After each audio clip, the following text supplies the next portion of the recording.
ज्योति sir, good morning. Very good morning Shiv भाई। Okay okay, welcome. तो अब हम लोग शुरू करते हैं ज्योति सर। हाँ शुरू कीजिए फिर।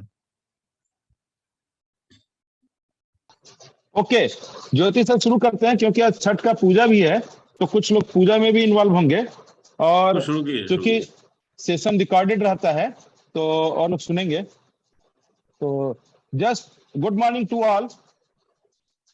हम होंगे कामयाब का आज 22nd सेशन में हम लोग जुड़ रहे हैं।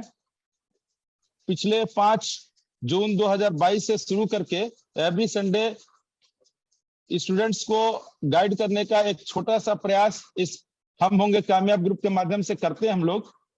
इसमें जो भी सोसाइटी से जुड़े हुए बढ़िया लोग हैं, प्रोफेसर्स, ऑफिसर्स और एजुकेटेड पर्सन, वो अपने स्टूडेंट्स को अपने एक्सपीरियंस के बेस पे गाइड करने का एक बढ़िया काम करते हैं।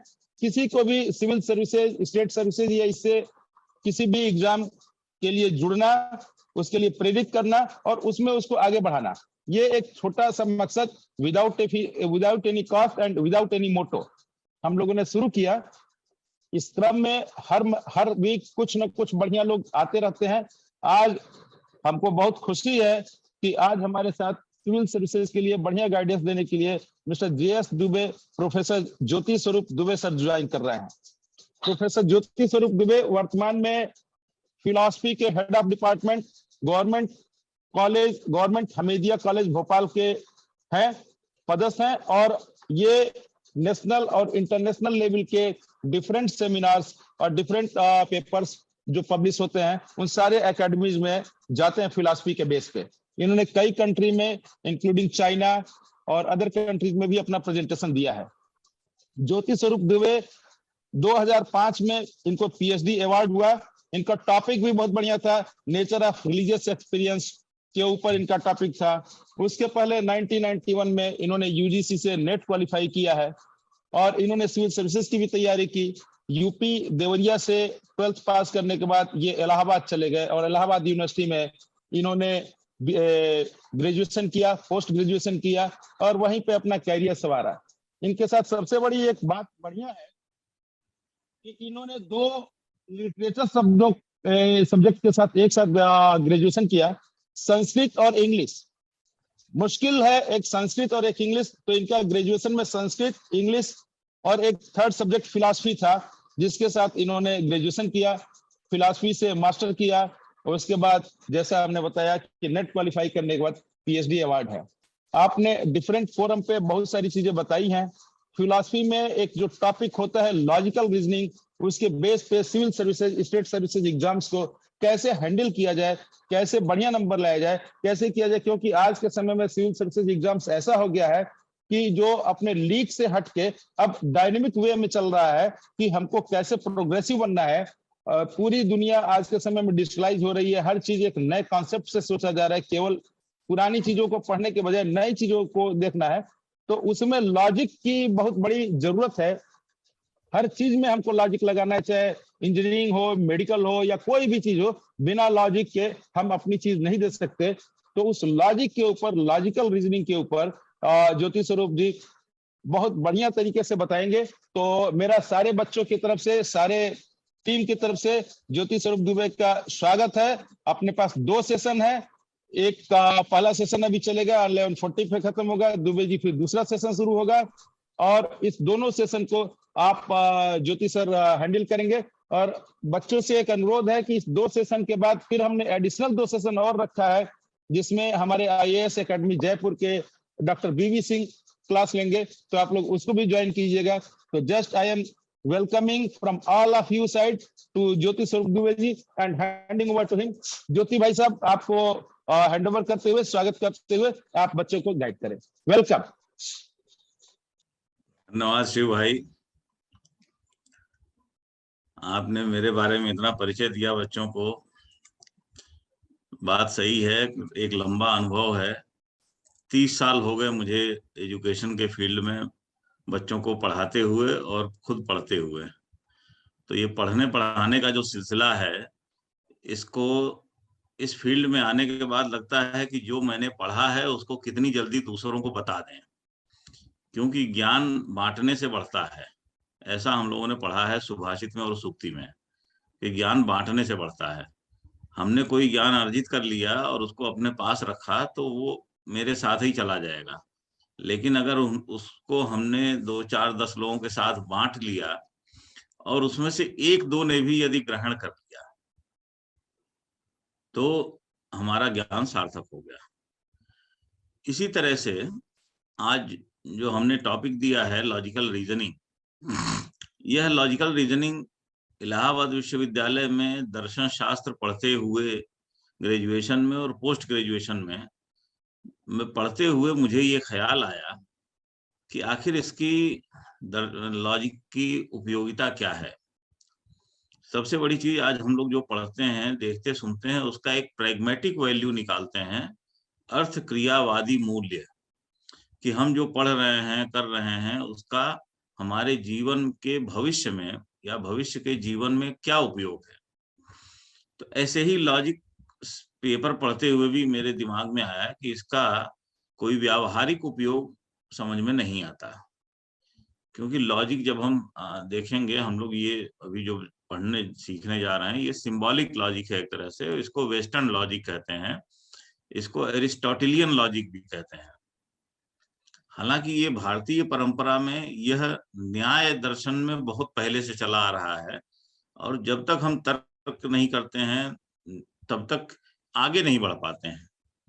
तर्क के माध्यम से कुतर्कों को काटना और सुतर्क को सुरक्षित रखना, यह काम हम करते हैं। और जब सुतर्क हमारे पास सुरक्षित होते हैं, किसी अपने स्टेटमेंट के पक्ष में हमारे सुतर्क सुरक्षित होते हैं तो हम आगे बढ़ पाते हैं। तो ये एक प्रक्रिया है, न्याय दर्शन ने हमारे यहाँ भारतीय परंपरा में बहुत पहले से सुरक्षित रखी थी। लेकिन अभी जो हम लोग पढ़ेंगे वो वेस्टर्न लॉजिक है, और वेस्टर्न लॉजिक और इंडियन लॉजिक दोनों को थोड़ा सा मिक्स कर दिया जाए तो हमें एक कंप्लीट लॉजिक निकलता है। और वो कंप्लीट लॉजिक आजकल देखेंगे कि जो भी मल्टीपल चॉइस क्वेश्चंस आते हैं या सर्विसेज में जो भी रिक्रूटमेंट बोर्ड के एग्जाम्स होते हैं, चाहे वो आरआरबी हो, रेलवे रिक्रूटमेंट बोर्ड का हो, या एसएससी हो, स्टाफ सिलेक्शन कमीशन हो, या यूपीएससी के प्रीलिम्स हो, मेंस में तो नहीं लेकिन प्रीलिम्स जितने तरह के होते हैं, चाहे तमाम पब्लिक सर्विस कमीशंस के प्रीलिम्स हो या यूपीएससी का प्रीलिम्स हो, सारे प्रीलिम्स में ये लॉजिक के सवाल पूछे जाते हैं या लॉजिक से सवाल पूछे जाते हैं। अब सवाल ये है कि इस लॉजिक को समझा सुना कैसे जाए। आपने मेरा परिचय कराया कि मैं फिलॉसफी का प्रोफेसर हूं, तो मैं थोड़ा सा अपने बच्चों को, हालांकि कम बच्चे हैं लेकिन सारे बच्चों को थोड़ा फिलॉसफी की भी एक पृष्ठभूमि बता देना चाहता हूं, क्योंकि बहुत सारे बच्चों के दिमाग में एक भ्रम जैसा रहता है कि फिलॉसफी वास्तव में है क्या। और फिलॉसफी जिसने नहीं पढ़ा है, नहीं सुना है, नहीं समझा है, वो फिलॉसफी को एक कोई डिवाइन चीज या सुपरफिशियल चीज के बारे में समझता है, और बहुत सतही तौर पे अगर कह दें तो उसको पागलों का विषय समझता है। अगर मैं फिलॉसफी का टीचर हूँ, कोई मेरे साथ बातचीत करता है, पहले परिचय में ही वो पूछता है कि आप क्या पढ़ाते हैं, मैं कहता हूँ फिलॉसफी पढ़ाता हूँ, तो उस आंखें फाड़ लेता है, अरे फिलॉसफी। और थोड़ा सा जो कोई सरका हुआ है, अपने अलाइनमेंट से खिसका हुआ है, उसको भी देख के हम कहते हैं कि ये फिलॉसफर होगा। तो ये सब भ्रामक धारणाएं हैं हमारे समाज में। वास्तव में फिलॉसफी क्या है, हमको थोड़ा इस बात को समझ लेना चाहिए। ये जो भी बच्चे जुड़े हुए हैं, ये किस बैकग्राउंड के हैं, किस पृष्ठभूमि से हैं, मुझे नहीं पता, लेकिन फिलॉसफी हम लोग, सभी लोग, चाहे हमारे बच्चे हों, हम सर्विस में चले जाएं, जॉब में चले जाएं, या खेती किसानी करें, अपना सेल्फ एम्प्लॉयमेंट करें, कुछ भी करें, मुझे लगता है कि फिलॉसफी हर जगह है। उसको हम सामान्य भाषा में कहते हैं कि यत्र तत्र सर्वत्र है, यहाँ भी है, वहां भी है, और हर जगह है। एक दिन मेरी एक दोस्त से बात हो रही थी, उन्होंने कहा कि फिलॉसफी को आप कैसे परिभाषित करते हैं, फिलॉसफी तो बड़ी ऊंची चीज है। हमने कहा आप कैसे कहते हैं ऊंची चीज है, फिलॉसफी तो बड़ी सामान्य चीज है। तो उन्होंने मुझसे प्रति प्रश्न किया कि फिलॉसफी सामान्य चीज कैसे है। मैंने उनको बताया कि आप सुबह सो के उठते हैं तो उठने के बाद आपको ये चेतना आती है, ये विचार आता है आपके मन में कि मैं रात को सुखपूर्वक सोया, या नींद अच्छी नहीं आई, रात को मैं सपने देखता रहा, करवट बदलता रहा, नींद अच्छी नहीं आई, किसी किसी कारण से आप अपनी गुजरी हुई रात के बारे में सोचते हैं। और सोचने के बाद रात गई, बात गई, जब अगले दिन की आप प्लानिंग करते हैं तो सारी प्लानिंग आपके दिमाग में चलती है। पूरे दिन भर की आप प्लानिंग करते हैं सो के उठते ही कि आज मुझे 8 बजे उठ के तैयार होना है, फिर ऑफिस जाना है, ऑफिस में इतनी फाइलें निपटानी है, ये मीटिंग करनी है, शाम को घर आना है, वाइफ के साथ बाजार जाना है, दुनिया भर की चीजें। तो ये सारी जो प्लानिंग होती है ये कहाँ होती है? हमारे दिमाग में होती है। हम सबका विचार बनाते हैं, विचारों का एक क्रम बनाते हैं। तो जो विचारों का क्रम है, चिंतन का एक क्रम है, वही फिलॉसफी है। इतनी सरल परिभाषा फिलॉसफी की और कोई नहीं बता सकता। जो विचारों और चिंतन का क्रम है वही फिलॉसफी है। अब आप देखिए, अगर फिलॉसफी को आप इस तरीके से अडॉप्ट करेंगे तो आपको लगेगा कि हम सभी लोग तो फिलॉसफी करते हैं।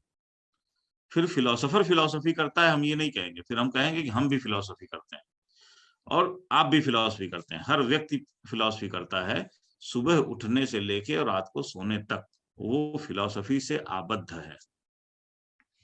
अब जहां तक विषय की बात है फिलॉसफी की, फिलॉसफी अंग्रेजी शब्द है और ये 2 ग्रीक शब्दों से मिलकर बना है। दोनों ग्रीक शब्द हैं, एक शब्द है फिलॉस और दूसरा शब्द है सोफिया। फिलॉस का अर्थ होता है प्रेम और सोफिया का अर्थ होता है ज्ञान। तो फिलॉस और सोफिया दोनों को मिला देने पर बनती है फिलॉसफी। तो फिलॉस मतलब प्रेम और सोफिया मतलब ज्ञान। तो फिलॉसफी जब हमने कहा तो इसका अर्थ प्रेम ज्ञान नहीं हुआ, इसका अर्थ ज्ञान के प्रति प्रेम हुआ, ज्ञान के प्रति प्रेम। अब सोचिए, देखिए, आप इस तरीके से अगर आप फिलॉसफी को देखेंगे तो आपकी धारणा बदल जाएगी कि फिलॉसफी तो ज्ञान के प्रति प्रेम की बात कर रहा है। तो ज्ञान के प्रति प्रेम कैसे हो सकता है? हम ज्ञान के प्रति प्रेम कैसे प्रदर्शित कर सकते हैं? ये सभी बच्चों के दिमाग में एक स्वाभाविक रूप से प्रश्न उठना चाहिए, ज्ञान के प्रति प्रेम कैसे पैदा होगा? लेकिन जब हम फिलॉसफी पढ़ने लगते हैं तो इसमें फिलॉसफी को ज्ञान से थोड़ा सा ऊपर ले आते हैं। ज्ञान आमतौर पे हम लोग कहते हैं कि ज्ञान जो होता है वो सांसारिक वस्तुओं का होता है, भौतिक वस्तुओं का होता है, मटेरियल वर्ल्ड का होता है ज्ञान। जो हम आपको देख रहे हैं इस आभासी पटल पे, जूम से हम लोग जुड़े हुए हैं, आपके पीछे पर्दा लगा हुआ है और पर्दे के आगे एक स्लेट लगी है जिसपे लिखा है हम होंगे कामयाब। ये सब चीजें ज्ञान है। हम जिन बच्चों को नहीं देख पा रहे हैं सबके नाम लिखे हुए हैं, सबने अपना वीडियो ऑडियो म्यूट किया हुआ है, बंद किया हुआ है, सबके नाम दिख रहे हैं। ये सब ज्ञान है। ये सब मटेरियल वर्ल्ड में जो चीजें हमें मिलती हैं वो सब ज्ञान है। लेकिन उस ज्ञान के अंदर भी एक चीज होती है, जो ज्ञान का तत्व होता है, ज्ञान का सार होता है, उसको कहते हैं विजडम। तो फिलॉसफी जब हम पढ़ते हैं तो फिलॉसफी को हम कहते हैं लव फॉर द नॉलेज, नहीं, ज्ञान के प्रति प्रेम नहीं कहते हैं, love for the wisdom. Wisdom मतलब हम ज्ञान के अंदर घुसे हुए उस तत्व की बात करते हैं, उस तत्व को जानना चाहते हैं जो उसका सार है, ज्ञान का सार है। अब आप अगर समझ लेंगे कि हम जो ये भौतिक वस्तुएं देख रहे हैं, ये भौतिक वस्तुएं एक दिन, 2 दिन, 4 दिन, 10 दिन में, साल भर में, 20 साल में, 100 साल में समाप्त हो जाएंगी। लेकिन क्या चीज समाप्त नहीं होगी?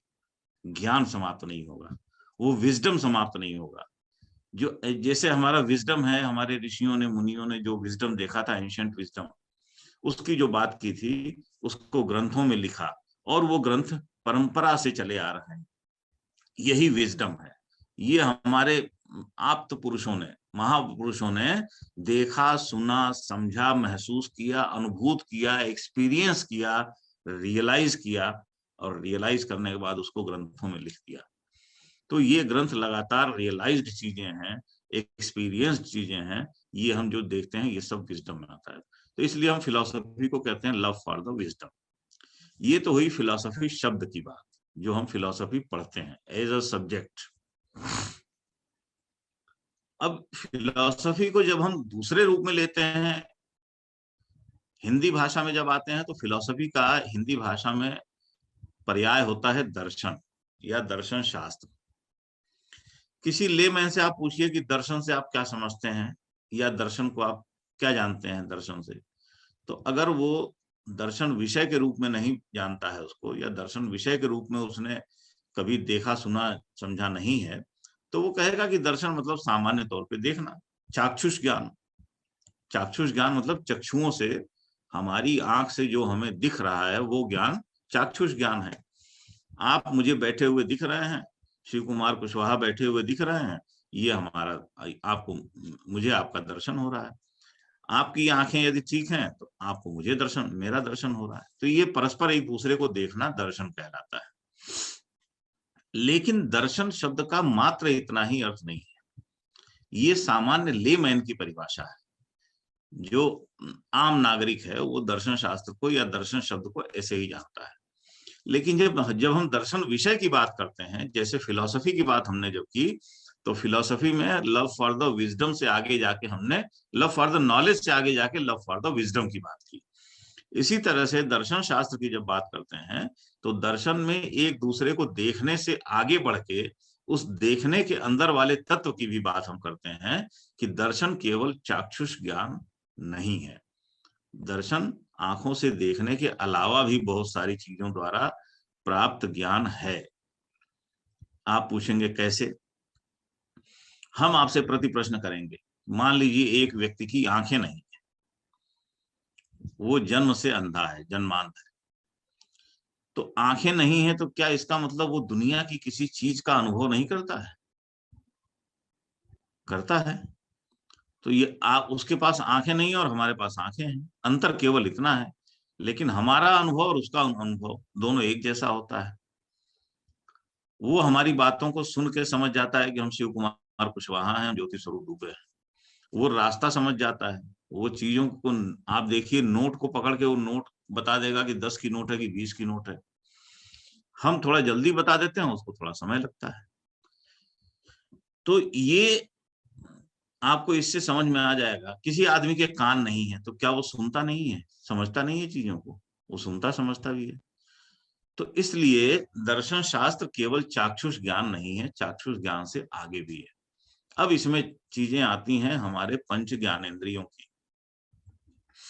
हमारे दर्शन शास्त्र में 5 ज्ञानेंद्रियों की बात की गई है। दर्शन शास्त्र नहीं, सारे शास्त्रों में बात की गई है। पंच ज्ञानेंद्रियां और पंच कर्मेंद्रियां हमारे पास हैं।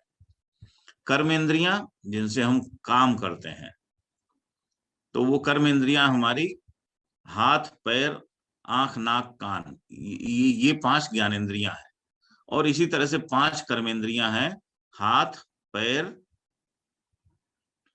मुंह और मल मूत्र स्थान, मल मूत्र त्याग करने के स्थान। ये 5 कर्मेंद्रियां हैं।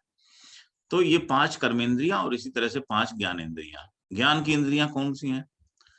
आंख, नाक, कान, जिह्वा और त्वचा, ये 5 ज्ञान इंद्रियां हैं।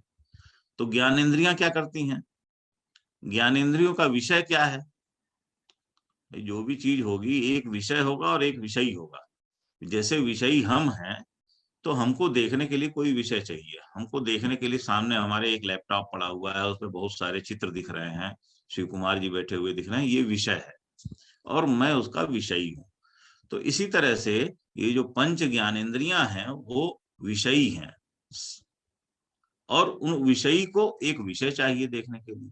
जैसे जिह्वा को रस चाहिए, तीखा है, मीठा है, ये रस जिह्वा पर जब जाता है, हमारे कान में डाल देंगे आप मिर्ची, तो अब मिर्ची का स्वाद नहीं पता चलेगा कान से। वो जब जिह्वा पे जाएगी तब पता चलेगा कि वो मिर्ची तीखी है या मीठी है। शक्कर भी जब जिह्वा पे जाएगी तब पता चलेगा, नाक में डाल देने से नहीं पता चलेगा।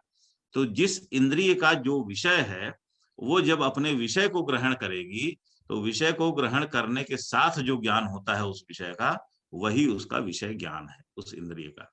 तो हमारे पास जो 5 ज्ञानेंद्रियां हैं उसके 5 अलग अलग विषय हैं। जिह्वा का इंद्रिय है रस, नाक का विषय है घ्राण शक्ति, जैसे बदबू आ रही है, खुशबू आ रही है। कान शब्द सुनते हैं, हम बोल रहे हैं, आप सुन रहे हैं, ये कान का काम है। देखना आंख का काम है और त्वचा का काम है महसूस करना। हवा चल रही है, नहीं चल रही है, गर्मी लग रही है, सर्दी लग रही है, ये सब जिह्वा के द्वारा पता चलता है। अब ये हो गई है अब आपकी 5 ज्ञानेंद्रियां।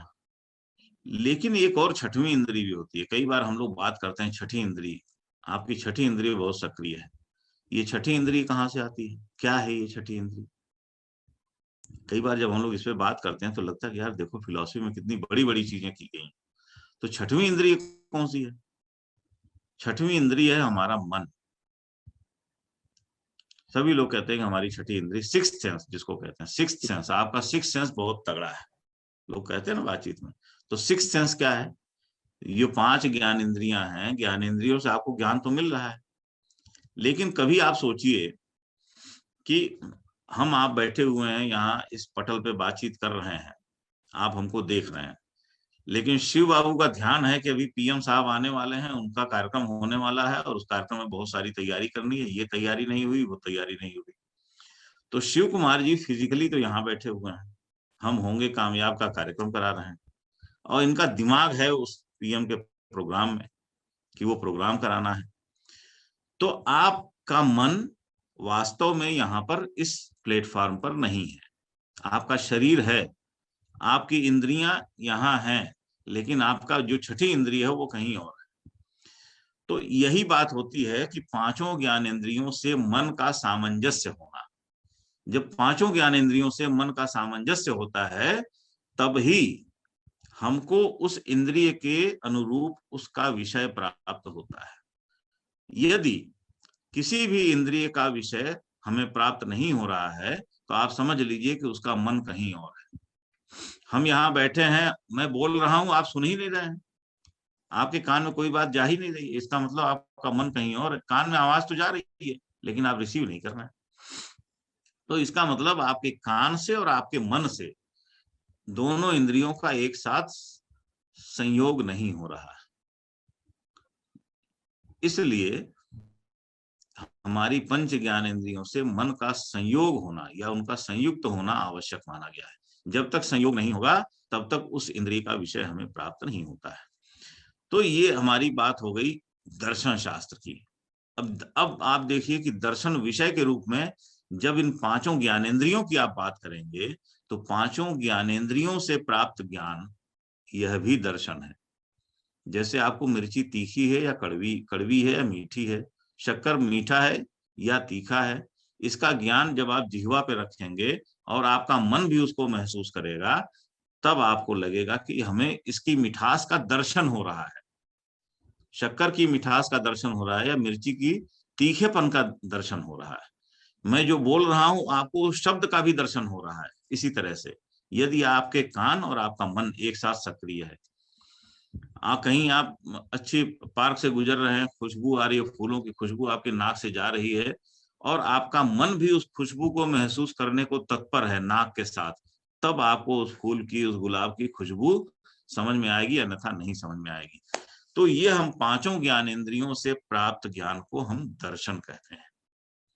ये हुई सिंपल सी परिभाषा फिलॉसफी और दर्शन की।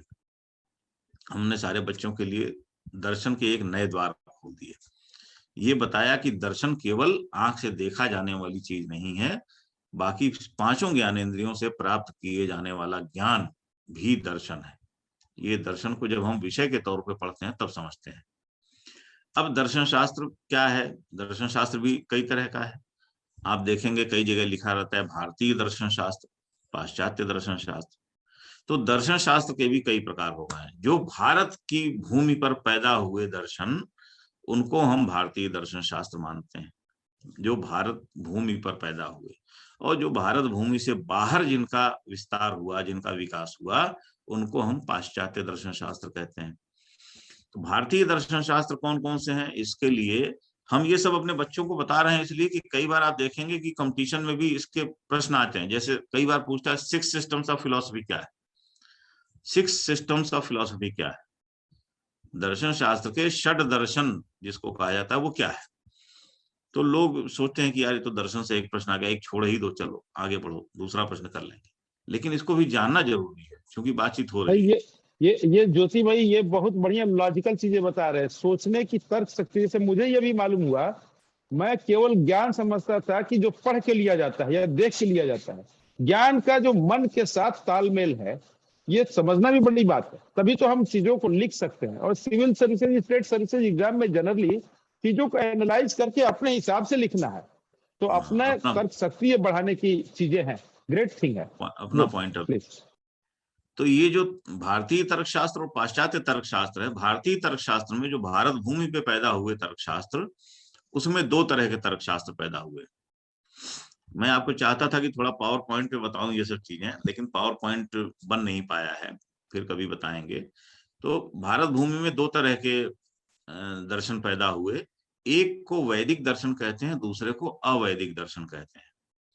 वैदिक दर्शन वो हैं जो वेद की परंपरा को मानते हुए अपने दर्शन की स्थापना करते हैं, और अवैदिक दर्शन वो हैं जो वेद की परंपरा को नहीं मानते हैं। इनको आस्तिक और नास्तिक दर्शन भी मोटे तौर पर कहते हैं। फिलॉसफी में आस्तिक नास्तिक की परिभाषा अलग है। नास्तिक का अर्थ है नास्तिको वेद निंदक, और आस्तिक जो वेद को माने वो आस्तिक, और जो वेद को न माने वो नास्तिक। सामान्य परिभाषा हम लोग की नास्तिक है, जो ईश्वर को नहीं मानता है वो नास्तिक, और जो ईश्वर को मानता है वो आस्तिक। तो दर्शन शास्त्र में आस्तिक नास्तिक की परिभाषा भी अलग है। नास्तिको वेद निंदक, नास्तिक जो वो है जो वेद की निंदा करे। वेद की निंदा का मतलब ये नहीं कि वेद का खंडन करे, जो वेदों में कहे हुए सिद्धांतों के अनुरूप अपने दर्शन की स्थापना करता है वह वैदिक दर्शन है, वह आस्तिक दर्शन है। और जो वेदों में कहे हुए सिद्धांतों के अनुरूप अपने दर्शन की स्थापना नहीं करता है वो नास्तिक दर्शन या अवैदिक दर्शन कहलाता है। तो अवैदिक दर्शन मोटे तौर पे तीन माने गए। एक बौद्ध दर्शन। बौद्ध दर्शन में कहीं कहीं आता है, कई बार लोग रिसर्च करते हैं तो बताते हैं कि बौद्ध दर्शन भी पूरी तरह से वेदों से जुड़ा हुआ है, लेकिन इसको जब दर्शन शास्त्र में हम पढ़ते हैं तो मानते हैं कि ये अवैदिक दर्शन है, बौद्ध दर्शन। दूसरा है जैन दर्शन, और तीसरा है चारवाक दर्शन। ये तीन अवैदिक दर्शन माने जाते हैं। और जो वैदिक दर्शन है वही सिक्स सिस्टम्स ऑफ फिलॉसफी है। वो सिक्स सिस्टम्स ऑफ फिलॉसफी या षड दर्शन जिसको कहते हैं, उसमें दो दो दर्शनों का एक साथ योग किया गया है। जैसे सांख्य और योग, सांख्य दर्शन और योग दर्शन एक साथ संयुक्त हैं। उसका कारण यह है कि सांख्य और योग में मोटे तौर पर कोई विभेद नहीं है, कोई डिफरेंस नहीं है। थोड़ा सा ईश्वर की सत्ता को लेकर के दोनों में अंतर मानते हैं। सांख्य दर्शन ईश्वर की सत्ता को अलग तरीके से मानता है, योग दर्शन ईश्वर की सत्ता को दूसरे तरीके से मानता है। इसलिए सांख्य और योग का एक युग्म हो गया, लेकिन है ये दो दर्शन। दूसरा है न्याय और वैशेषिक दर्शन। न्याय दर्शन अलग है, वैशेषिक दर्शन अलग है। ज्यादातर 90% विषयों पर इनमें समानता है, 10% विषय में इनकी असमानता है, इसलिए इनको एक ग्रुप इनका बना दिया गया। और तीसरा है मीमांसा और वेदांत। वेदांत को ही उत्तर वेदांत और मीमांसा को पूर्व वेदांत कहते हैं। तो मीमांसा और वेदांत का एक ग्रुप बना दिया गया। तो इस तरह से ये तीन ग्रुप बने। एक ग्रुप में दो दर्शन, सांख्य, योग, न्याय, वैशेषिक, मीमांसा और वेदांत। तो ये 6 दर्शन मिलाकर के षड दर्शन कहलाते हैं। तो ये षड दर्शन वैदिक और 3 अवैदिक, ये मिलाकर के 9 दर्शन हमारी भारतीय परंपरा के आधार हैं। इनको भारतीय दर्शनों में शामिल किया जाता है। इसी तरह से पाश्चात्य दर्शन है। पाश्चात्य दर्शनों में भी बहुत सारी चीजें हैं। वो आत्मा को नहीं मानते, वो सब चीजों को मटेरियल तरीके से प्राप्त करना चाहते हैं, इसलिए पाश्चात्य दर्शनों में पूरा दर्शन मटेरियल वर्ल्ड पर आधारित है।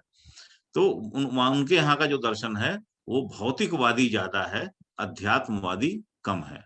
और हमारा भारतीय दर्शन अध्यात्मवादी ज्यादा है, भौतिकवादी कम है। तो इस तरह से भारत के अलावा जितने दर्शन हैं, चाहे वो अमेरिका का हो, चीन का हो, जापान का हो, कोरिया का हो, ग्रीस का हो, यूनान का हो, जहां का भी दर्शन हो, सबको हम पाश्चात्य श्रेणी में ले आते हैं। सब पाश्चात्य दर्शन है। प्लेटो, अरस्तु, ये सारे लोग पाश्चात्य दार्शनिक हैं। अब दर्शन में हम क्या क्या पढ़ते हैं, ये भारतीय और पाश्चात्य दोनों में बहुत सारे पेपर्स पढ़े जाते हैं। तो बहुत सारे पेपर्स में जैसे हम पढ़ते हैं भारतीय दर्शन में नीति शास्त्र एक पेपर है, दूसरा धर्म दर्शन है, तीसरा भारतीय दर्शन है, पाश्चात्य दर्शन है। उसी में एक पेपर हम लॉजिक पढ़ते हैं। शिव कुमार जी ने परसों हमसे बात की तो बोला कि ज्योति भाई आप फिलॉसफी पढ़ते हैं और लॉजिक बताएंगे ये कैसे होता है। तो इनकी इस शंका का निवारण करने के लिए मैंने इतनी भूमिका बनाई कि फिलॉसफी में ही एक पेपर लॉजिक पढ़ाया जाता है। हम जब सारी चीजें पढ़ लेते हैं तो पढ़ने के बाद हमारे अंदर तर्क शक्ति एक कैसे पैदा होगी, ये कोई दूसरा विषय नहीं पढ़ाता लॉजिक को, कि हम तर्क शक्ति कैसे अपने अंदर पैदा करें, एक दूसरे से परस्पर वाद विवाद जब हो तो उसको संवाद की स्थिति में कैसे ले आए।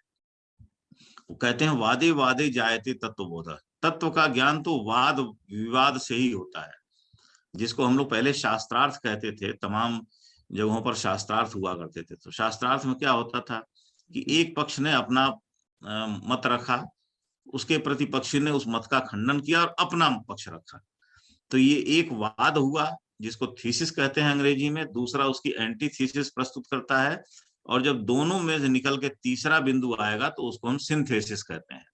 थीसिस, एंटीथीसिस और दोनों से निकलने के बाद सिंथेसिस। तो सिंथेसिस फिर थीसिस बन जाता है, फिर उसका एक एंटीथीसिस पैदा होता है और फिर सिंथेसिस बनता है। तो ये थीसिस, एंटीथीसिस, सिंथेसिस बनते बनते एक ऐसी स्थिति आती है जहां हमें सत्य के दर्शन होते हैं, जहां सत्य हमें प्राप्त होता है। और वही सत्य जिसकी विजडम की बात हमने की, वो नॉलेज नहीं होता, वो विजडम की बात की हमने, वही विजडम होता है जो अंत में निकलने वाला सार होता है, समस्त ज्ञान का सार, वह विजडम कहलाता है। तो इस तरह से थीसिस, एंटीथीसिस, वाद विवाद के बाद संवाद होते हुए धीरे धीरे हम लोग तत्व को प्राप्त करते हैं। तो ये हमारे पूरी भारतीय परंपरा में भी है और पाश्चात्य परंपरा में भी है। इस तरह से हम लोग बहुत सारे दर्शन पढ़ते हैं। तो दर्शनों में इसी तरह से समकालीन पाश्चात्य दर्शन, समकालीन भारतीय दर्शन, और बहुत सारे अब तो तमाम फिलोसोफर्स के भी दर्शन हम लोग पढ़ने लगे हैं, कि गांधी का दर्शन, गीता का दर्शन, भागवत गीता का दर्शन, भागवत का दर्शन, पांचरात्र का दर्शन, तो सारी ग्रंथों का दर्शन हम लोग पढ़ने लगे हैं। तो ये सब चीजें, कहने का अर्थ ये है कि ये उसका दर्शन का विस्तार है। लेकिन हम लोगों को यहाँ पे अपने को सीमित रखना है एक बिंदु पर, जो हम आज पढ़ने जा रहे हैं, लॉजिक। तो लॉजिक इसी दर्शन से निकला हुआ एक बिंदु है। अब लॉजिक में हम क्या पढ़ेंगे आज? Logical reasoning.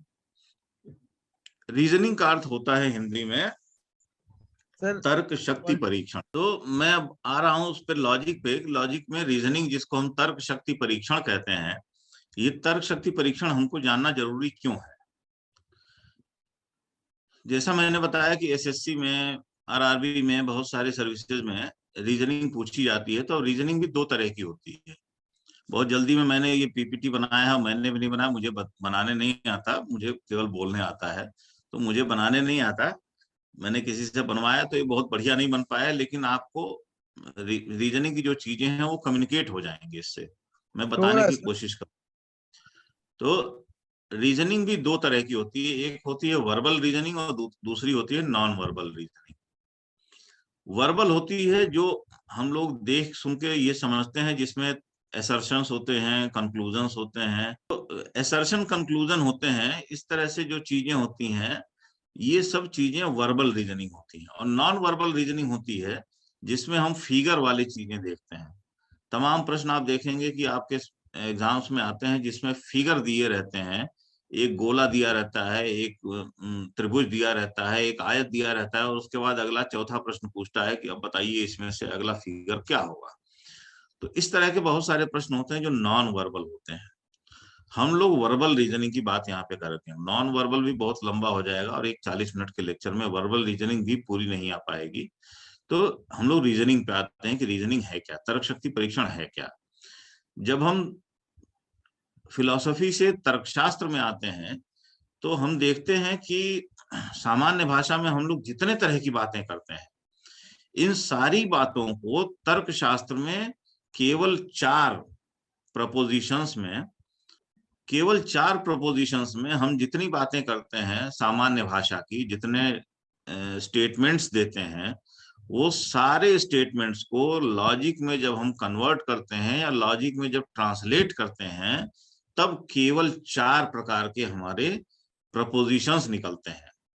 और 4 प्रकार के प्रपोजिशन, ये जितने आपके सामने दिख रहा है, असर्शन एंड रीजनिंग, इसमें मूड्स एंड फिगर्स आते हैं, जिसके आधार पर उन्हीं 4 प्रपोजिशंस के आधार पर हम असर्शन और रीजनिंग भी निकालते हैं। दूसरा वैलिड सिलोजिज्म है। जब हम सिलोजिज्म बनाते हैं, न्याय युक्ति बनाते हैं, तो न्याय युक्ति में 3 पद होते हैं, मुख्य पद, अमुख्य पद और मध्यम पद। मुख्य पद और अमुख्य पद को मेजर टर्म और माइनर टर्म बोलते हैं, मध्यम पद को मिडिल टर्म बोलते हैं। तो ये 3 तरह के टर्म्स से मिला के एक सिलोजिज्म बनता है, और जो सिलोजिज्म वैलिड है या इनवैलिड है, इसके लिए भी आधार या फाउंडेशन हमारे वही 4 प्रपोजिशंस होते हैं, आगे हम बताएंगे। तीसरी चीज आती है ट्रू और फॉल्स स्टेटमेंट्स की। हमारे स्टेटमेंट ट्रू हैं या फॉल्स हैं, ऐसे भी प्रश्न आपके सामने आए होंगे, कभी आपने एग्जाम दिया हो, और नहीं दिया हो तो हो सकता है आगे आए। तो ट्रू फॉल्स स्टेटमेंट्स और उनके कंक्लूजन्स। ट्रू फॉल्स का निर्धारण कैसे करता है कि हमारा दिया गया स्टेटमेंट ट्रू है या फॉल्स है, इसका हम निर्धारण कैसे करेंगे? इसके पीछे भी हमारे वही 4 प्रपोजिशन होते हैं, जिनके बारे में आगे हम बात करेंगे। चौथी बात आती है ट्रूथ एंड वैलिडिटी की। 6 रूल्स एक होता है लॉजिक में, हम जिनको 6 नियमों के आधार पर सत्यता या वैधता का निर्धारण करते हैं।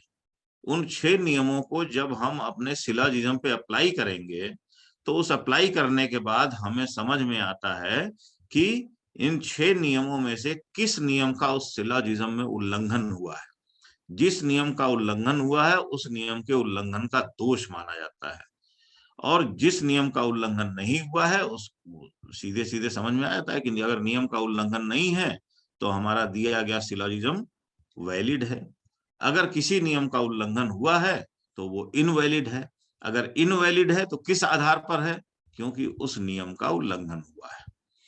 और इसी तरह से आखिर में वेन डायग्राम आता है। वेन महोदय भी एक लॉजिशियन थे। वेन डायग्राम हम लोग मैथमेटिक्स में भी पढ़े, ये पूरा मैथमेटिक्स में आता है। हालांकि मैथमेटिक्स में मुझे लगता है 9th 10th या 11th 12th में आजकल कोर्स में आ गया है। मेरे बच्चों को भी कभी जरूरत पड़ी थी, तो मैंने जब उनको बताया, तो ये पूरी लॉजिक जो हम अपने कॉलेज में 6 महीने में पढ़ाते हैं, हम अपने बच्चों को केवल 2-3 दिन में हमने बता दिया। और वो बच्चे क्योंकि मैथमेटिक्स बैकग्राउंड से थे, तो वो जल्दी जल्दी समझते गए, और उनके कोर्स में भी था, तो ज्यादा उसके दिक्कत नहीं आई। जो बच्चे यहाँ भी मैथमेटिक्स बैकग्राउंड से होंगे, उनको जल्दी समझ में आ जाएंगी ये चीजें। तो यहाँ जो दिए गए 5 चीजों के बारे में यहाँ डिस्कस करेंगे अभी अगले 40 मिनट में। असर्शन और reasoning, valid syllogism, true false statement, truth and validity और वेन डायग्राम। इन चारों का आधार, इन 5 का आधार हमारे वही 4 तर्क वाक्य हैं। तर्क वाक्य उनको इसलिए कहते हैं क्योंकि वो तर्क शास्त्र की भाषा में ट्रांसलेट किए गए होते हैं। नेक्स्ट, तर्क शास्त्र की, ये तो वेन डायग्राम पर, नेक्स्ट कर दीजिए। तर्क शास्त्र की भाषा में जो स्टेटमेंट होते हैं, उनको हम तर्क वाक्य कहते हैं। A statement is called a proposition in the logical language. तो जो सामान्य भाषा में हम लोग बातचीत करते हैं, किंतु, परंतु, यदि, तो, ये सब लगा करके बातें करते हैं, इन सारी बातों को जब हम तर्कशास्त्र की भाषा में ले आते हैं, तो केवल 4 प्रकार के ये वाक्य होते हैं। और 4 प्रकार, अगला नेक्स्ट कर दिए। नेक्स्ट, अब ये देखिए 4 प्रपोजिशन आप देख रहे होंगे स्क्रीन पे अपने। एक प्रपोजिशन के 4 प्रकार होते हैं, और चारों प्रकारों को 2 मोटे प्रकारों में विभाजित किया जाता है। 2 प्रपोजिशन अफर्मेटिव टाइप के होते हैं, और 2 प्रपोजिशन निगेटिव टाइप के होते हैं। अफर्मेटिव इसको इसलिए कहा गया क्योंकि एक लैटिन वर्ड है अफर्मो, AFFIRMO, इसमें से ए और आई ले लिया गया। आप देख रहे होंगे ए और आई को अंडरलाइन किया गया है। तो ए और आई, इसमें से 2 वावेल ले लिए गए इंग्लिश के, और दोनों वावेल को बता दिया गया कि ए और आई ये दोनों प्रपोजिशन अफर्मेटिव टाइप के होते हैं। और इसी तरह से निगेटिव टाइप के जो प्रपोजिशन होते हैं, उनके लिए दूसरा लैटिन वर्ड हुआ नीगो। नीगो में से ई और ओ, ये 2 वावेल हमने ले लिया, हमने क्या लॉजिशियंस ने ले लिया, तो 2 वावेल जब लेंगे तो ई और ओ 2 वावेल यहां से निकल के आते हैं, जिसमें से ये 4 प्रकार के हमारे तर्कवाक्य होते हैं। अब इन 4 की व्याख्या जरा नेक्स्ट करिए, देखें उसमें कुछ है क्या। ये 4 में से पहला जो प्रपोजिशन होता है, इसका सैंपल आप देखिए, इसका उदाहरण देखिए। हम एक तर्कवाक्य बनाते हैं और कहते हैं कि ऑल मेन आर मॉर्टल। इसको हिंदी में कहेंगे सभी मनुष्य मरणशील है। मान लीजिए हमने सामान्य बातचीत में हम लोग कहते हैं कि दुनिया में हर आदमी तो मरता ही है, तो हर आदमी मरता है, इसको हम इस तरह की भाषा कहने की बजाय अगर हम कहें कि ऑल मेन आर मॉर्टल, यहाँ मेन का मतलब है कि मेन वीमेन सब, यहाँ कोई फेमिनिस्ट टाइप का हो तो ये मत सोचे कि इसको वीमेन नहीं लिखा गया। मेन का मतलब यहाँ पे जो भी जिसने भी जन्म लिया है वो सब। गीता में कहा गया जातस्य ही ध्रुवो मृत्यु, जो जिसने जन्म लिया है उसकी मृत्यु निश्चित है। जातस्य ही ध्रुवो मृत्यु ध्रुवम जन्म मृतस्य च, जिसकी मृत्यु हुई है उसका पुनर्जन्म भी निश्चित है। तो यहाँ ऑल मेन आर मॉर्टल का मतलब केवल मेन से नहीं है, यहाँ वीमेन भी है, और वीमेन के साथ साथ एनिमल्स और बर्ड्स, उनका जो वर्ल्ड है वो सब चीजें जितनी पैदा हुई हैं चीजें, ऑल मेन आर मॉर्टल का मतलब है कि जो भी जड़ चेतन में जितनी चीजें पैदा हुई हैं सब चीजें मॉर्टल है, मरणशील है। इसको हिंदी में कहेंगे कि सभी मनुष्य मरणशील है। और मनुष्य में सारा वर्ग आ जाता है, कोई स्त्री और पुरुष नहीं आता है, तो सभी मनुष्यों को हम मरणशील देखते हैं। अब आप कहेंगे कि हम सभी को तो हमने मरता हुआ देखा नहीं है, तो हम 1, 2, 4, 10, 100, 50 के आधार पर एक सामान्य निष्कर्ष तो निकालते हैं ना, कि हमारे घर में भी हमारे बाबा दादा नाना नानी नहीं रहे, वो मर गए, तो जब हम भी बाबा दादा नानी नाना होंगे तो हम भी मर जाएंगे। तो ये एक क्रम है, चल रहा है लगातार। हमने सबको मरते हुए नहीं देखा है, लेकिन सबके आधार पर एक सामान्य सा निष्कर्ष निकालते हैं। तो वो निष्कर्ष हम निकालेंगे और कहेंगे कि ऑल मेन आर मॉर्टल। इसको हमने ए प्रपोजिशन बताया है क्योंकि ये अफर्मेटिव टाइप का है, और इसमें हम 100% की बात कर रहे हैं। परसेंट इसमें इसलिए लिखा हुआ है कि इसमें 99% नहीं लिखा हुआ है। 99% अगर होता तो हमारा प्रपोजिशन का नेचर बदल जाता। नेचर कैसे बदलेगा आगे हम बताएंगे। तो जब 99% भी नहीं है और 0% भी नहीं है, अगर 0% हो जाएगा तो भी इसका नेचर बदल जाएगा, 99 होगा तो भी इसका नेचर बदल जाएगा। लेकिन हम 100% के बारे में बात कर रहे हैं, इसलिए इसको हम कहते हैं ऑल मेन आर मॉर्टल। और ये जैसा हमने अभी अफर्मो में बताया कि अफर्मो में से हमने ए ले लिया, तो ये अफर्मेटिव टाइप का है, पॉजिटिव है, इसलिए इसको सकारात्मक तर्कवाक्य है, भावात्मक तर्कवाक्य है, अफर्मेटिव है, इसलिए इसको हमने ए सिंबल दिया। ये ए प्रकार का वाक्य है। नेक्स्ट, दूसरा प्रपोजिशन है ई प्रकार का। ये नीगो में ई लिया गया है। पहला अफर्मेटिव से हमने ए ले लिया, दूसरा नीगो से ई ले लिया। आप कहेंगे कि अफर्मेटिव का ही दोनों क्यों नहीं बता दिया एक बार? उसका भी कारण है। उसका कारण ये है कि अभी हमने पहले वाला जो स्टेटमेंट बताया ए, वो 100% के बारे में था, और 100 का अपोजिट होता है 0। तो हम अब 0% के बारे में हम बात कर रहे हैं। 0% के बारे में जब हम लॉजिक में एक स्टेटमेंट देंगे, बनाएंगे, तो उस प्रपोजिशन का नाम रहेगा ई। ई प्रकार का प्रपोजिशन होगा, और फिर इसमें हम कहेंगे नो मैन इज इमॉर्टल, कोई भी मनुष्य अमर नहीं है। अब आप देखिए ए और ई में दोनों में अंतर क्या है। ए प्रकार के प्रपोजिशन में हमने कहा कि ऑल मेन आर मॉर्टल, सभी मनुष्य मरणशील है। उसी को अगर निगेटिवली कहना हो तो हम ये कहेंगे नो मैन इज इमॉर्टल।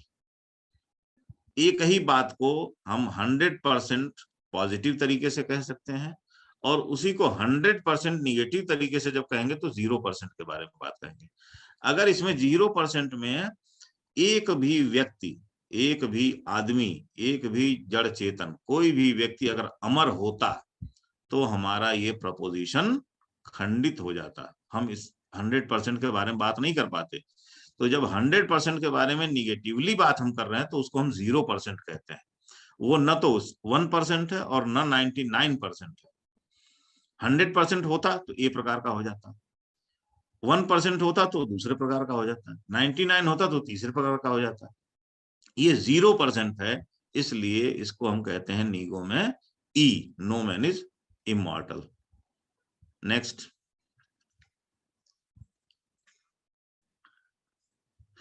अब देखिए, अब आते हैं एफर्मेटिव के दूसरे प्रकार पे।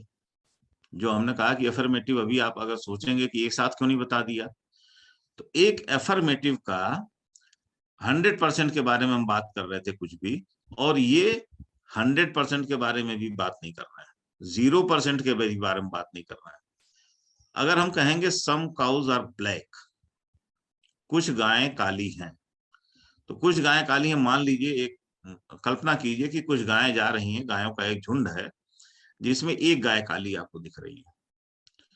तो आपको एक गाय काली दिख रही है तो भी लॉजिकल रेफरेंस में आप बात करेंगे तो उसको सम ही कहेंगे, सम काउज आर ब्लैक। उसको ये नहीं कहेंगे कि एक गाय काली है, सम काउज आर ब्लैक कहेंगे। और अगर 99 गायें काली होंगी, एक उसमें सफेद हो, एक उसमें लाल हो, एक दूसरे किसी रंग की हो, सभी की सभी काली हो, एक केवल ऐसी हो जो दूसरे कलर की, तब भी आप उसको सम ही कहेंगे। ये लॉजिक का नियम है, ये प्रपोजिशन का एक पैरामीटर है, प्रपोजिशन बनता ही इसीलिए है, प्रपोजिशन का पैरामीटर है, इसलिए ये न तो 100% है न 0% है। 100 होता तो ए प्रकार का हो जाता, 0 होता तो ई प्रकार का हो जाता। ये 1 to 99 जितने बारे में हम बात करेंगे सम काउज आर ब्लैक, ये आई प्रकार का हो जाएगा, और इसको हम कहते हैं पर्टिकुलर प्रपोजिशन। इसको लॉजिक की लैंग्वेज में पर्टिकुलर प्रपोजिशन कहते हैं। और जो ए और ई प्रकार के प्रपोजिशन है, जो 100 और 0 के बारे में बात करते हैं, उसको हम यूनिवर्सल प्रपोजिशन कहते हैं। तो ये पर्टिकुलर प्रपोजिशन और ये अफर्मेटिव टाइप का। तो अफर्मेटिव पर्टिकुलर प्रपोजिशन, इसका उदाहरण है सम काउज आर ब्लैक। जैसे इसमें 9 बच्चे 10 बच्चे जितने भी बैठे हुए हैं, हम कहें कि सभी बच्चे कामयाब होंगे, तो वो ए प्रकार का तर्क वाक्य हो जाएगा। सभी बच्चे कामयाब होंगे, ए प्रकार का तर्क वाक्य हो जाएगा। और अगर हम कहें कि कोई बच्चा इसमें नाकामयाब नहीं होगा, बात वही हुई, कोई बच्चा नाकामयाब नहीं होगा, तो वो ई प्रकार का तर्क वाक्य हो जाएगा। लेकिन यदि हम कहें कि इसमें कुछ बच्चे यूपीएससी में सेलेक्ट हो जाएंगे, तो ये ई आई प्रकार का तर्क वाक्य हो जाएगा। कुछ बच्चे यूपीएससी में सेलेक्ट हो जाएंगे तो ये आई प्रकार का तर्क वाक्य हो जाएगा, क्योंकि कुछ बच्चों में अब पता नहीं, इसमें 9 बच्चे बैठे हैं तो इसमें 8 बच्चे यूपीएससी में सेलेक्ट हो जाएं, कि 3 बच्चे सेलेक्ट हो जाएं, कि एक बच्चा सेलेक्ट हो। अगर एक होगा तो भी हम कहेंगे कुछ बच्चे सेलेक्ट हो जाएंगे, 8 हो जाएंगे तो भी हम कहेंगे, लेकिन 9 के 9 अगर यूपीएससी में सेलेक्ट हो गए, तब हमारा इस तरह का प्रपोजिशन नहीं बनेगा, तब प्रपोजिशन का नेचर बदल जाएगा। नेक्स्ट,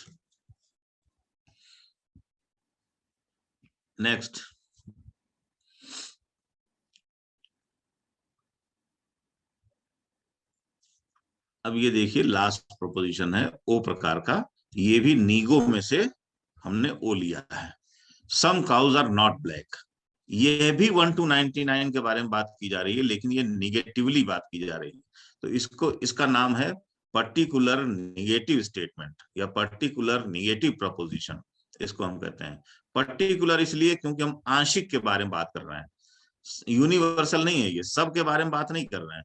फिर यहाँ देखिए, एक बार आपको समझाएंगे कि अगर हम यहाँ सब के बारे में बात करते, कि जैसे हमने पहले कहा कि नो मैन इज इमॉर्टल, कोई भी मनुष्य मरणशील नहीं है, अगर हम उनके बारे में बात करते तो वो 0% आ जाता। 100% के बारे में बात करते तो ए प्रकार का स्टेटमेंट हो जाता। इसलिए ये आई ओ प्रकार का स्टेटमेंट इसलिए है क्योंकि हम इसमें 1 to 99% के बारे में बात कर रहे हैं और निगेटिवली बात कर रहे हैं। सम काउज आर नॉट ब्लैक, मतलब झुंड में अगर सारी गायें काली हैं, एक गाय लाल रंग की है या एक गाय सफेद रंग की है, तो आप क्या स्टेटमेंट देंगे? प्रपोजिशन आपका क्या बनेगा? सम काउज आर नॉट ब्लैक। सबको समझ में आ गया हो तो आगे चलें। ये 4 स्टेटमेंट हमारे बेस हैं, जो भी चीजें हमने पहले बताई, assertion, reasoning, Venn diagram, truth false, सब चीजों के लिए ये हमारे बेस हैं, ये 4 प्रपोजिशन। अब देखिए इसमें ट्रूथ और फॉल्स कैसे हम निकालते हैं। किसी भी चीज में ट्रूथ कैसे डिसाइड करते हैं और फॉल्सिटी उसकी कैसे डिसाइड करते हैं, इसके लिए हम दो वेरिएबल लेते हैं। एक सिंगल वेरिएबल अगर होगा, मान लीजिए मैं अकेला बोल रहा हूं, तो मैं सिंगल वेरिएबल हूं, तो मेरे ट्रूथ या फॉल्सिटी के बारे में आप क्या अनुमान कर सकते हैं? सीधी सी बात है कि अगर मैं अकेला बोल रहा हूं, अगर मैं सिंगल वेरिएबल हूं, तो या तो मैं सही बोल रहा हूं या तो मैं गलत बोल रहा हूं। मेरे बारे में दो ही अनुमान हो सकते हैं। करेक्ट। ठीक है। लेकिन अगर दूसरा आदमी भी है, मेरे साथ शिव जी भी अगर, तो मुझे मान लीजिए ए और शिव जी को मान लीजिए बी, या शिव जी को मान लीजिए ए और मुझे मान लीजिए बी। ये सामने आपके दो वेरिएबल हैं। अगर दो वेरिएबल हैं, तो दो वेरिएबल के बारे में ट्रूथ और फॉल्सिटी के बारे में हम क्या पॉसिबिलिटी लगा सकते हैं, क्या अंदाज कर सकते हैं? देखिए, पहले में टिक लगा हुआ है, मतलब ए वेरिएबल सही है और बी वेरिएबल फॉल्स है, गलत है। एक संभावना तो ये हो सकती है। दूसरी संभावना हो सकती है कि ए फॉल्स हो और बी ट्रू हो। तीसरी संभावना हो कि ए और बी दोनों फॉल्स हो, दोनों गलत बोल रहे हैं। और चौथी संभावना है कि ए और बी दोनों सही बोल रहे हैं। जब दो वेरिएबल होंगे, एक वेरिएबल के बारे में दो संभावनाएं हो सकती हैं, या तो वो फॉल्स है या तो वो ट्रू है। और दो वेरिएबल के बारे में केवल चार संभावनाएं बनती हैं, या तो दो के दोनों सही हैं, या तो दो के दोनों गलत हैं, या ए सही है बी गलत है, या बी सही है ए गलत है। यही चार संभावनाएं बन सकती हैं। इसके आधार पर हम ट्रूथ टेबल का निर्धारण करते हैं। ट्रूथ टेबल कैसे बनती है? अगर सोचिए, यहाँ तीन वेरिएबल हो जाते हैं, ए बी और सी, तो ये इसी तरह से मल्टीप्लाई होता जाएगा। दो वेरिएबल में चार पॉसिबिलिटीज बन रही हैं, तीन वेरिएबल में इसका डबल हो जाएगा, 8 पॉसिबिलिटीज बनेंगी। ए और बी दोनों सही हो, सी गलत हो, ए और बी दोनों गलत हो, सी सही हो। तो इस तरह से आप बना लीजिएगा, अपना होमवर्क कर लीजिएगा। ये आपके लिए होमवर्क भी देता हूं मैं, कि तीन वेरिएबल का इसी तरह से आप लोग अपने घर पे बना के, और फिर कहीं कोई कंफ्यूजन लगे तो हमारा नंबर लेके शिव जी से हमसे डिस्कस कर सकते हैं आप। मैं हमेशा आप लोगों यस। की सहायता करने के लिए और आपको कामयाब बनाने के लिए तत्पर हूँ। और शिव जी किसी को हमारे कोई भी, क्लासमेट हाँ, किसी को कोई हैं। चीज पूछना हो तो पूछ भी सकता है और बाद में भी पूछ सकता है। हाँ, अभी बाद में भी पूछ सकता है। हमारा फोन नंबर आप दे दीजिएगा इन लोगों को, बाद में भी कभी भी पूछ सकते हैं। जितना मैं बता रहा हूँ इसके बारे में कोई भी कंफ्यूजन हो तो आप कभी भी हमसे बात कर सकते हैं। नेक्स्ट। हाँ, अब देखिए, एक चीज आपको बताना मैं चाहता हूँ कि प्रपोजिशन में दो चीजें होती हैं। एक जो प्रपोजिशन बनता है, हम तर्कवाक्य की बात हम कर रहे थे, जो चार तर्कवाक्य हमने आपको बताया, some all men are mortal, no man is immortal, some cows are black और some cows are not black. ये चार प्रपोजिशन हमने आपको बताए। अब हर प्रपोजिशन में तीन चीजें होती हैं। एक होता है सब्जेक्ट, आपने सभी लोगों ने जनरल इंग्लिश में पढ़ा होगा शुरू शुरू में। जनरल इंग्लिश में एक कोई भी सेंटेंस बनाते हैं तो उसमें एक सब्जेक्ट होता है, एक प्रेडिकेट होता है और एक उसका कपुला होता है जो जोड़ने वाला। तो सब्जेक्ट और प्रेडिकेट उसी सामान्य जैसा है कि किसी भी प्रपोजिशन में एक सब्जेक्ट है, एक प्रेडिकेट है। तो इसको हम जब लॉजिक पढ़ेंगे तो लॉजिक में एस, सब्जेक्ट को एस के नाम से, प्रेडिकेट को पी के नाम से जानेंगे। और कपुला उन दोनों को जोड़ने वाला है। जैसे सम में क्या पहला था कि ऑल मेन आर मॉर्टल, सभी मनुष्य मरणशील हैं। और उसमें ऑल हो गया, उसकी क्वांटिटी हो गई, कितने लोगों के बारे में बात की जा रही है, तो क्वांटिटी हो गई ऑल, 100% के बारे में बात की जा रही है। मेन हो गया उसका सब्जेक्ट, मॉर्टल हो गया उसका प्रेडिकेट, और आल हो गया उसका R, A R E, R, all men are mortal, तो आर हो गया कपुला। इसी तरह से हर प्रपोजिशन में एक सब्जेक्ट, एक प्रेडिकेट और एक कपुला होता है। नेक्स्ट।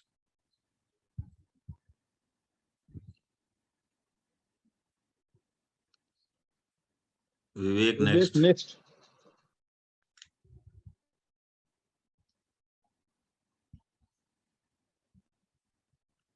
देखिए, यही जो मैं आपको बता रहा था कि मेन हो गया आपका सब्जेक्ट, मॉर्टल हो गया प्रेडिकेट और कपुला हो गया आर। फिर ऑल क्या है? ऑल है उसकी क्वांटिटी बता रहा है। जैसे ए प्रकार के प्रपोजिशन में ऑल है तो वो उसकी क्वांटिटी बताया 100%। ई प्रकार के प्रपोजिशन में नो मैन आर इमॉर्टल, मतलब वो भी उसकी क्वांटिटी बता रहा है कि वो 0% है। फिर उसी तरह से सम वाले में 1 to 99 वो उसकी क्वांटिटी बता रहा है। तो आगे बताएंगे कि क्वांटिटी, क्वालिटी और डिस्ट्रीब्यूशन, ये 3 चीजें हैं। एक प्रपोजिशन में यही 3 चीजें होती हैं। प्रपोजिशन की क्वालिटी होती है उसका एफर्मेशन या निगेशन। वो प्रपोजिशन किस प्रकार का है, वो एफर्मेटिव है या निगेटिव है। 2 ही प्रकार के होते हैं, जैसा मैंने बताया आपको एफर्मो और नीगो में। 2 अफर्मेटिव होते हैं और 2 निगेटिव प्रपोजिशन होते हैं। क्वांटिटी उनमें क्या होती है, किसी में ऑल लिखा हुआ है और नो लिखा हुआ है। जैसे पहले प्रपोजिशन में, ए प्रकार के प्रपोजिशन में ऑल था तो वो उसकी क्वांटिटी हो गई।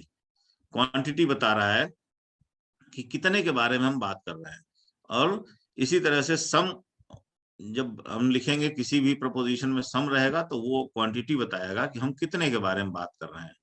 और तीसरी बात होती है डिस्ट्रीब्यूशन। डिस्ट्रीब्यूशन के बारे में भी कई बार सवाल पूछ लिए जाते हैं सिविल सर्विसेज में या मल्टीपल चॉइस क्वेश्चंस में कि इसमें फलाने प्रपोजिशन में क्या डिस्ट्रीब्यूटेड है। तो वो डिस्ट्रीब्यूशन कोई कोचिंग वाला, कोई दूसरा व्यक्ति नहीं बताता लॉजिक के अलावा। तो इस चीज को आप लोग लिख लीजिए, खास करके डिस्ट्रीब्यूशन वाली चीज आप लोग या तो इसको फोटो खींच लीजिए या लिख लीजिए कहीं भी।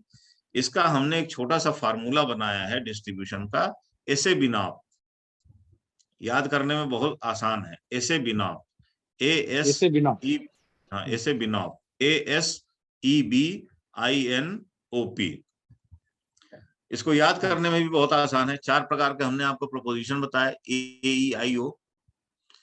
ए के साथ देखिए आप S लिखा हुआ है, तो डिस्ट्रीब्यूशन का सीधा सा नियम है लॉजिक में, ए प्रकार के प्रपोजिशन में S डिस्ट्रीब्यूटेड होता है।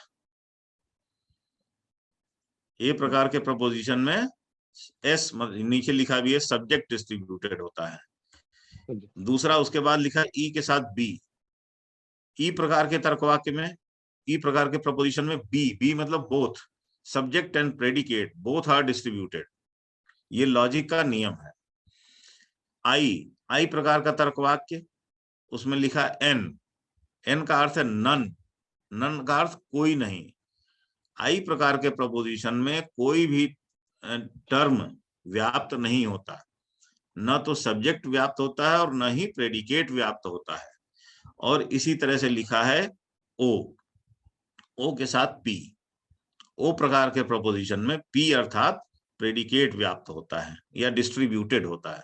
तो कोई भी आपसे पूछे डिस्ट्रीब्यूशन का नियम क्या है, तो आप उससे कहिए कि ए प्रकार के प्रपोजिशन में सब्जेक्ट डिस्ट्रीब्यूटेड होता है, ओ प्रकार में प्रेडिकेट डिस्ट्रीब्यूटेड होता है, ई में दोनों डिस्ट्रीब्यूटेड होते हैं और आई में कोई भी डिस्ट्रीब्यूटेड नहीं होता है। अगला आदमी पूछेगा क्यों, ऐसा क्यों नहीं होता है, तो आप सीधा सीधा कहिए कि ये लॉजिक का नियम है, ये रीजनिंग का नियम है। कुछ नियमों के आधार पर चीजें चलती हैं, कुछ सिद्धांत बनाए जाते हैं, उन सिद्धांतों के आधार पर चीजें चलती हैं। अब जैसे देखिए एक सिलोजिज्म बनता है। अभी तक हमने आपको प्रपोजिशन बताया। प्रपोजिशन अपने आप में स्वतंत्र है।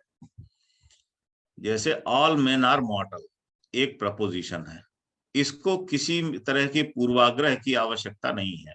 इसमें न तो कोई इसका पहले स्टेटमेंट दिया गया है, न तो इसमें कोई बाद में स्टेटमेंट दिया गया है, और न तो ऑल मेन आर मॉर्टल का किसी एक दूसरे स्टेटमेंट से कहीं जुड़ाव दिखाना है हमें। और ऐसा भी नहीं लग रहा है कि ये स्टेटमेंट अपने आप में अधूरा है, इसके पहले कुछ नहीं है तो ये अधूरा है और इसके बाद में कुछ नहीं है तो ये अधूरा है, ऐसा नहीं लग रहा है। ऑल मेन आर मॉर्टल या नो मैन इज इमॉर्टल, इसमें कहीं भी अधूरापन नहीं लग रहा, क्योंकि ये सब प्रपोजिशन है। प्रपोजिशन अपने आप में स्वतंत्र होते हैं और उसमें केवल सब्जेक्ट और प्रेडिकेट 2 टर्म होते हैं। यहां आपको सिलोजिज्म बताएंगे। सिलोजिज्म का नियम यह है कि सिलोजिज्म में कम से कम 2 प्रपोजिशन और 2 प्रपोजिशन आधार वाक्य के रूप में, जिसको स्टेटमेंट कहते हैं या असर्शन कहते हैं, और एक प्रपोजिशन निष्कर्ष के रूप में, जिसको कंक्लूजन कहते हैं। तो कम से कम 3 प्रपोजिशन होने चाहिए जिसमें 2 आधार वाक्य और 1 निष्कर्ष होगा। ठीक है, सबको क्लियर हो रहा होगा। सिलोजिज्म में 3 प्रपोजिशन होते हैं जिसमें 2 आधार वाक्य और 1 कंक्लूजन होगा। नहीं, अभी जरा पहले वाला ही कीजिए, अभी उसी को एलेबरेट कर रहे हैं। तो ये स्टेटमेंट 1 जैसे हो गया, ऑल मेन आर मॉर्टल। एक आप कभी इसको लगा के देखिएगा, इसको सॉल्व करके देखिएगा, घर पे होमवर्क करके देखिएगा। एक स्टेटमेंट आपने बनाया ऑल मेन आर मॉर्टल, और दूसरा स्टेटमेंट इसी से लगा हुआ बना राम इज अ मैन। तो निष्कर्ष क्या निकलेगा? Therefore Ram is मॉर्टल। अब ये निष्कर्ष आपने कैसे निकाला, ये निकालने के लिए हम अगली स्लाइड बताएंगे आपको। ये एक सिलोजिज्म आपका बन गया। अब इस सिलोजिज्म में आप देखिए, हर स्टेटमेंट में 2 टर्म आपको दिख रहे हैं। पहले स्टेटमेंट में 2 टर्म दिख रहा है, मेन और मॉर्टल। दूसरे स्टेटमेंट में भी 2 टर्म दिख रहा है, राम और मैन। और तीसरे कंक्लूजन में भी आपको राम और मॉर्टल दिख रहा है। तो ये आपके हर मतलब सिलोजिज्म के हर स्टेटमेंट में 2 टर्म। तो 3 स्टेटमेंट यहाँ है, तो 3 स्टेटमेंट में 6 टर्म। लेकिन 6 टर्म को हम और छोटा कर देते हैं। आप देखिए, एक टर्म यहाँ 2 बार यूज हुआ है, जैसे मॉर्टल 2 बार यूज हुआ है, तो उसको हम 1 क्यों न कर दें। राम 2 बार यूज हुआ है, तो उसको हम 1 क्यों न कर दें। और मैन 2 बार यूज हुआ है, मैन और मैन एक ही है, वो 2 बार यूज हुआ है, तो उसको हम 1 क्यों न कर दें। तो इस 6 टर्म को 3 टर्म बनाने के लिए सबसे बढ़िया और आसान तरीका है कि जो कंक्लूजन का पहला टर्म है, या जिसको हम सब्जेक्ट कह रहे हैं, यहाँ पे कंक्लूजन के सब्जेक्ट के रूप में राम लिखा हुआ है, आप देखिए। तो राम को हम कहते हैं, नियम इसका ये है, सिलोजिज्म में नियम ये है कि कंक्लूजन का जो सब्जेक्ट होता है उसको हम माइनर टर्म कहते हैं। माइनर टर्म या अमुख्य पद हिंदी में, इसका नियम है, ये लॉजिक का नियम है कि कंक्लूजन का सब्जेक्ट, यहाँ पे राम लिख रहा है, कंक्लूजन का सब्जेक्ट माइनर टर्म कहलाता है। कंक्लूजन का प्रेडिकेट मॉर्टल मेजर टर्म कहलाता है। तो मेजर और माइनर आपको कंक्लूजन से निकल गया। इसके अलावा जो तीसरा टर्म है मैन, वो अपने आप मिडिल टर्म हो गया। आपको 3 टर्म यहाँ पे मिले, मेजर, माइनर और मिडिल टर्म। तो ये तीनों टर्म आपको सिलोजिज्म में यूज होंगे, आगे उपयोग में आएंगे।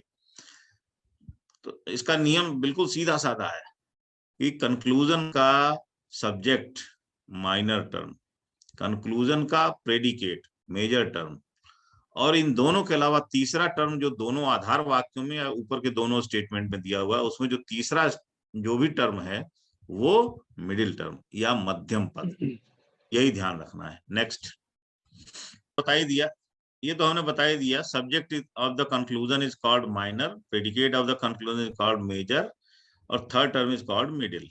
नेक्स्ट कर दीजिए। 7 मिनट है, अभी 7 मिनट है। चलिए नेक्स्ट कर दीजिए, बोल, कोई दिक्कत नहीं।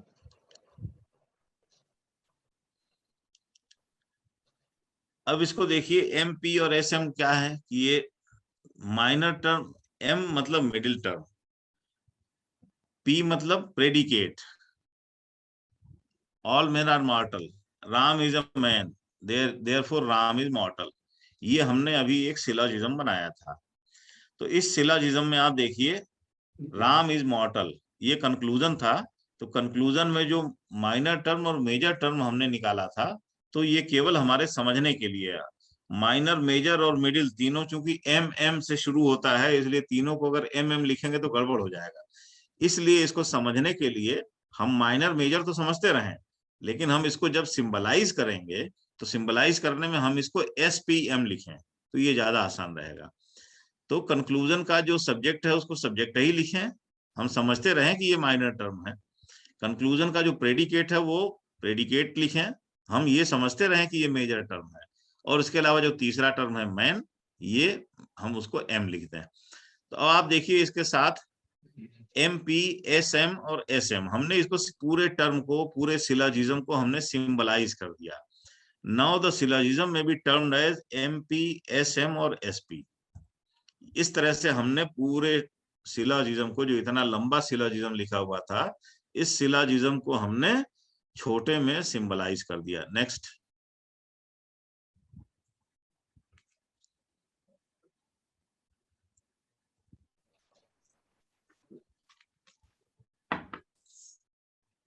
अब ये सिलोजिज्म जो है, इसमें 4 फिगर होते हैं इसके। जैसे एमपीएसएम करके हमने अभी बताया था पिछले वाले फिगर में, इसी तरह से 4 अलग अलग तरह के फिगर बनते हैं, और एक फिगर में 64 मूड्स होते हैं, इसको मूड्स एंड फिगर्स कहते हैं। ये आपको जानना इसलिए जरूरी है क्योंकि असर्शन और रीजनिंग जो कॉम्पिटिटिव एग्जाम्स में आते हैं प्रीलिम्स में, उस असर्शन और रीजनिंग में ये मैं आपको बता रहा हूँ 256 टोटल इतने प्रकार के 256 टाइप के फिगर्स बनते हैं। 4 फिगर, एक फिगर में 64 मूड्स, तो 4 फिगर में मिला के 256 मूड्स टोटल हो गए। तो 256 तरह के मूड्स या 256 तरह से आपको कंफ्यूज किया जा सकता है। अगर 2 असर्शन दे दिया गया आपको और एक उसमें कंक्लूजन या रीजनिंग दे दी गई कि इसका निष्कर्ष क्या होगा, तो 256 तरीके से आपको बताया जा सकता है, जिसमें सही एक ही होगा। 255 गलत होंगे, 256वां सही हो सकता है। अब इसमें 256 में एलिमिनेट करने का तरीका क्या है कि हम कैसे 255 को एलिमिनेट करें, उसके लिए एक बहुत शॉर्ट तरीका निकाला गया, जिसमें केवल 19, इन जो 4 फिगर्स है ना, इन चारों फिगर्स में एक में 6, एक में 5 और 2 में 4, इस तरह से वैलिड मूड्स होते हैं। वैलिड मूड्स केवल 19 होते हैं, बाकी सारे 237 इनवैलिड मूड्स होते हैं। तो ये हमें आपको कंफ्यूज करने के लिए, सवाल बनाने के लिए इतने सारे मूड्स बनाए गए। इसको एरिस्टोटल ने बनाया था, एरिस्टोटेलियन लॉजिक इसको कहते हैं। नेक्स्ट करिए, देखते हैं।